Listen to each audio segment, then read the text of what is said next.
Welcome back, Auditor. Today's mission is to investigate a severe logic discrepancy in the historical record. In the standard narrative, 300 BC was the era of the Maurya Empire, a time of early iron tools and primitive craftsmanship.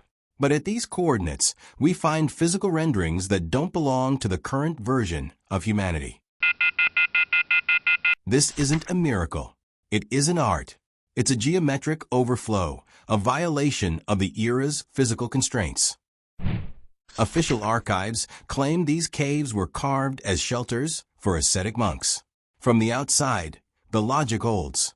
A rugged, primitive granite hill. But once you cross the threshold, the system crashes.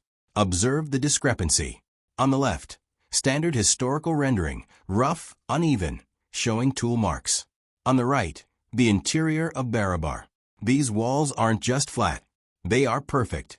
A mirror polish on granite, one of the hardest stones on Earth, achieved in an age where the Iron Age software shouldn't have been capable of this output. Let's audit the hardware available at the time. 300 BC. The cutting edge was bronze chisels and early iron.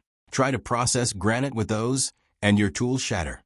Mainstream archaeology suggests decades of manual polishing. Logic invalid. Manual polishing creates shine, but it cannot create absolute geometric precision. Our audit shows zero-tolerance parallelism. These walls are perfectly aligned to the micron. Without laser-guided measurement or CNC technology, how do you maintain industrial-grade tolerances in a pitch-black cave? This isn't craftsmanship. This is industrial engineering, 2,000 years ahead of its time. If the mirror finish was purely aesthetic, we could call it a fluke.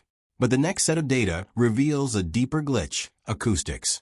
Inside the Barabar Cave, the slightest whisper is amplified and sustained for nearly 10 seconds.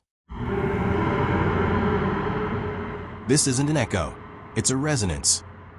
The geometry has been tuned to a specific frequency. Why would monks need an acoustic resonator capable of subwoofer frequencies? This isn't a temple, it's a component, a geo-engineered transducer. Sound here is not a medium, it's a fuel.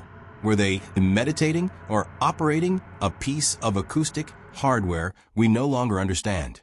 Barabar is not an isolated error. Our database shows a global pattern. High precision, high polish, ultra-hard stone structures. They appear at the very beginning of civilization, like pre-installed assets from a previous build. From the megalithic boxes of Egypt to the H-blocks of Peru, the evidence points to a single conclusion. Before the invention of the Internet, a global industrial standard already existed on this planet. Audit Report LOG_001 Summary. The Barabar Caves are a high-spec relic running on low-tech firmware. They look like a pre-patch update or a leftover fragment in the system memory after a previous civilization was deleted. Perhaps what we call ancient ruins are not the steps of human progress, but the debris of a much greater structure. Systems shutting down. Auditor, next time you face an ancient mystery, remember, don't look at what it is. Look at what the logic of the time refuses to allow.